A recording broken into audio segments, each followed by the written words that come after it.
Bom dia, galerinha.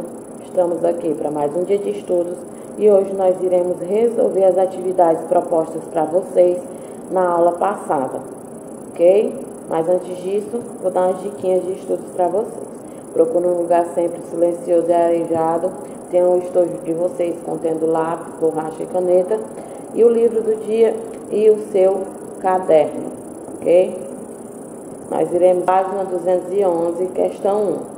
Sobre a América de colonização espanhola, assinale a alternativa incorreta. A. Apresentava os chapetones no topo da hierarquia social, geralmente originários da pequena nobreza empobrecida da Espanha, que ocupava na colônia os altos cargos da administração pública, militar e eclesiástica. Isso aqui é correto, então como a questão está pedindo a incorreta, não marcamos. Utiliza-se da mita, sistema de trabalho obrigatório temporário, em que os nativos de uma comunidade eram escolhidos por sorteio e recebiam em troca salários irrisórios. Também esta é correta, então não marcamos. Os filhos de espanhóis nascidos na América, os crioulos, eram grandes proprietários de terras, comerciantes e formavam a elite intelectual da colônia, sim. D. Os chefes indígenas, convertidos ao cristianismo, os adelantados, estavam desobrigados da prática da encomenda, sujeitos, entretanto, à prestação de serviços obrigatórios e à obediência aos vice-reis. Gente, isso aqui está totalmente incorreto. Então, o item D de dado é o item correto dessa questão. Agora a gente vai para a questão 2. Sobre a estrutura social e econômica da América colonial espanhola, podemos afirmar que os crioulos formavam uma aristocracia econômica local, sendo donos de propriedades rurais e de minas. Os chapetones eram mestiços que monopolizavam as funções administrativas e religiosas nos vice-reinados. Os indígenas estavam protegidos por uma rigorosa legislação real que proibia que trabalhassem para os peninsulares. O trabalho através da mita incidia sobre as populações negras escravas das grandes fazendas de gado. A encomenda surgiu nas missões e reduções jesuítas, vinculado à catequese ao trabalho indígena nas propriedades da igreja. A estrutura social e econômica da América colonial espanhola era: os crioulos formavam uma aristocracia econômica local, sendo dono de propriedades rurais e de minas. Então, é a letra A. Questão 3 da página 211, que diz assim: a sociedade que foi se constituindo na Hispano-América colonial possuía uma rígida estratificação social, na qual se destacavam, exceto os peninsulares ou chapetones, que eram os grandes burocratas e mercadores coloniais, os crioulos, que eram grandes proprietários de terras, comerciantes, pecuaristas e arrendários de minas, os curacas, indígenas hispanizados, que exerciam cargos burocráticos na justiça, no exército e na igreja. Essa letra C já está totalmente errada, porque a A fala dos peninsulares ou chapetones. Sim, eles eram sim grandes burocratas. Os crioulos, como eu falei na questão anterior, eles eram proprietários de terras, comerciantes, pecuaristas e arrendatários de minas. Os curacas, eles não exerciam cargos burocráticos na justiça, exército e igreja. Então, por isso que esse item é o item correto da questão, porque de todas essas estratificações sociais, essa não se destacava, essa não se destaca. Então, por isso que ela é o item correto da questão, o item C. 211, questão 4, diz assim, ó: organizada com base na exploração estabelecida pelo mercantilismo metropolitano espanhol, a sociedade colonial apresentava, no topo da escala hierárquica, letra A, Os crioulos, grandes proprietários e comerciantes que, por constituírem a elite colonial, participavam das câmaras municipais. Os chapetones, que ocupavam altos postos militares e civis. Os capuletes, que ocupavam altos cargos administrativos dos chamados ayuntamentos. Os mestiços, que por serem filhos de espanhóis podiam estar à frente dos cargos políticos administrativos. Os curocas, donos de grande quantidade de terra, que administravam os cabildos. Nas colônias América Espanhola, o nascimento era um meio de distinção entre a sociedade colonial e os chapetones, que eram nascidos na Espanha. Por isso, adquiriram direito de ocupar cargos políticos de burocracia, como controle de embarcações e das políticas fiscais, reportando-se à coroa espanhola, enquanto os crioulos, que eram filhos de espanhóis nascidos na América, assumiam posições mais modestas. Eles eram proprietários de terras ou dedicavam-se ao comércio e à exploração do trabalho escravo, mas eles não podiam ocupar cargos políticos. Ok? Já os mestiços eram filhos de indígenas com europeus, ficando limitados a ocupar trabalhos braçais militares. Na base da sociedade situavam-se alguns escravos negros e uma minoria indígena, cuja força de trabalho era explorada.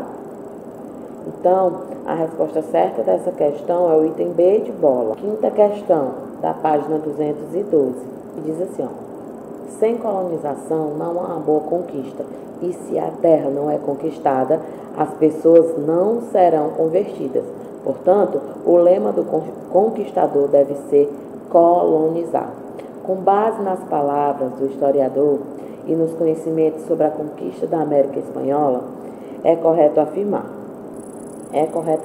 que a colonização da América foi uma ação militar e teve consequências na conquista espiritual e na migração maciça de súditos espanhóis para dominar a terra. Isso porque os espanhóis eles foram responsáveis pelo maior massacre de povos nativos ocorrido na história. Nesse viés, temos que os povos pré-colombianos viviam de forma pacífica em territórios da América, à vista que a colonização foi imposta tendo em vista a violência militar, bem como também guerras biológicas e guerras químicas, o que destruiu centenas de cidades. Por isso que a letra B ela é correta, ok? Corretíssima. Letra B de bola, galera. Questão 6 da mesma página, 212, diz assim: na exploração da mão de obra indígena na América, os espanhóis criaram duas instituições, que foram os adelantos e a reserva, as capitanias e os forais, a encomenda e a mita, os conselhos da Índia e as haciendas, os quinhões e os monopólios. A mão de obra indígena na América, com a mão de obra indígena na América, os espanhóis criaram a mita e as encomiendas. Então, é letra C, a encomenda e a mita. Sétima questão diz assim: em 1532, antes de ser aprisionado pelo conquistador Francisco Pizarro, o imperador Inca atual afirmou: no meu reino, nenhum pássaro voa, nem folha alguma se move, se não for minha vontade. Sobre o tipo de dominação política Inca exercida pelo imperador atual, é correto afirmar: A. Nos postos mais elevados da hierarquia social havia uma autocracia representada Inca, de caráter religioso e hereditária. B. O imperador, apesar de absoluto, abdicara por preceitos religiosos do direito de vida e morte sobre seus súditos. O Império Inca combinava a teocracia representada pelo poder do deus Inca como o comunismo primitivo indígena baseado em uma sociedade sem classes e com igualdade de direitos. O governo era dominado e executado pelos sacerdotes, os verdadeiros burocratas do império, subordinados diretamente ao Inca. O poder ilimitado do Inca tinha um caráter apenas sagrado, sem interferência no âmbito econômico nem nas formas de organização social indígena. A resposta correta dessa questão é o item A. Nos postos mais elevados de hierarquia social havia uma autocracia representada Inca de caráter religioso e hereditário. E por que ele fala autocracia, né? A autocracia é um poder ilimitado e absoluto. Então, é como ele falou aqui no texto que diz assim, ó, no meu reino nenhum pássaro voa, nem folha alguma se move se não for da minha vontade. Isso aqui está ligado à autocracia, porque ele pensava que tinha um poder ilimitado e absoluto, né? Esse autocracia era um regime em que o governo detém esse poder. Ele tinha esse poder, né? Tudo se movia, as pessoas, os nativos, os colonos, eles obedeciam de qualquer forma a esse imperador Inca. Questão 8, página 203. Acerca do processo de colonização da América Espanhola, julgue a validade das sentenças a seguir. 1. A encomenda era um mecanismo de tributação sobre os indígenas elaborado pela coroa espanhola, que se constituía na obrigatoriedade de prestação de serviços aos colonizadores. Sim, as encomendas eram justamente isso.